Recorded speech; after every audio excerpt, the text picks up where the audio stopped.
Now y'all know I love experimenting with new patterns and I like tying simple flies. Well, I've got one of those for you today. And I came up with this thing just a couple of months ago when I needed something like a Prince Nymph, but I didn't feel like spending a lot of time tying a bunch of Prince Nymphs because those flies take me about 12 minutes each to tie. This one takes about 3 minutes. And I'm calling it the Ice Prince because it does kind of remind you of a prince, and that it's got a bead on it and then some white goose biots for a wing, but that's really where the similarities end.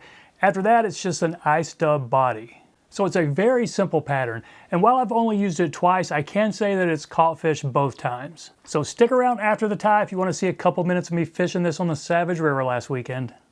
So there it is in the vise, what I decided to call an Ice Prince. Not a lot to it, very simple nymph, but kind of cool, kind of fun to tie. Tying this on a size 14, it's a 1 extra long barbless nymph hook, and that is a 2.4 millimeter regular bead, not a tungsten bead, so I am going to put some weight on it, which will, give it a little bit of weight, but also help hold that bead in. So maybe 6 wraps or so of 015. And I'm going to use some black thread. This is a 70 denier. We'll put a little dam behind this weight, a few wraps up over it, and then take it back to the bend of the hook.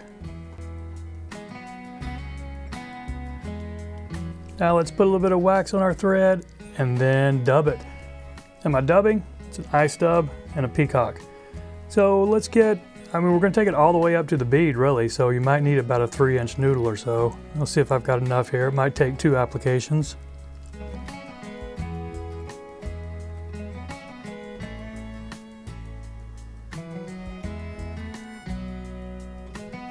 Actually, I think we did just fine.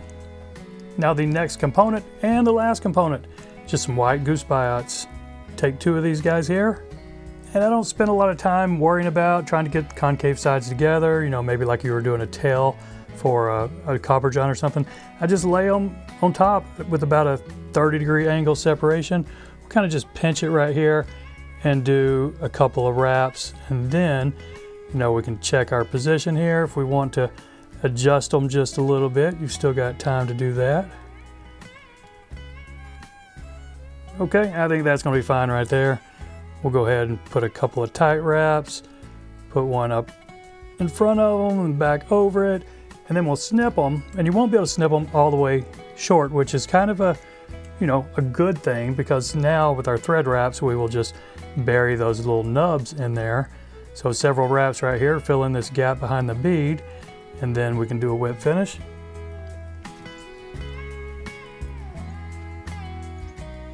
And there we go.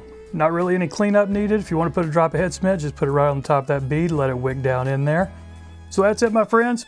Very simple tie, but I think it's going to be a pretty effective little pattern. Stick around a couple minutes if you want to see me fishing this thing on the Savage River last weekend.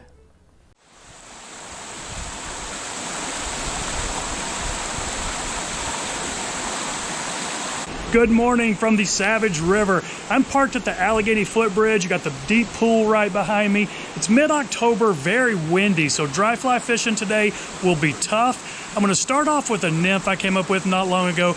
I call it an Ice Prince. It's basically a silver bead with a little bit of peacock ice dub and then white goose biots. So it's a very simple tie, but one that I think might have some luck here. Let's give it a shot.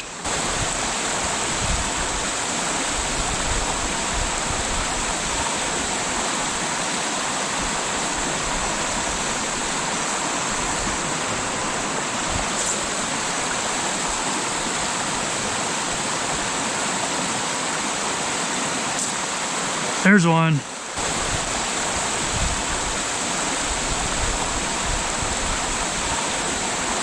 There's one. Oh, he's decent. Oh, he's, no.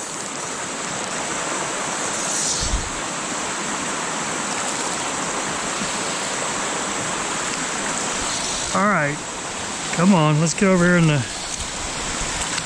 slack water. Come on, buddy.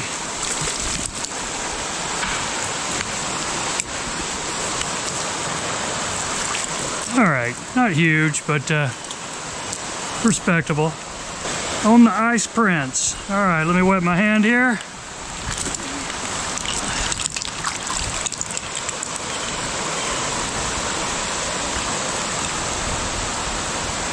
flies out of him, and he's back in the water. So that was pretty fun. I did only catch the one fish with the nymph because the wind died down after that, and I went back to dry fly fishing. So I appreciate you watching, everybody. See you in a couple days.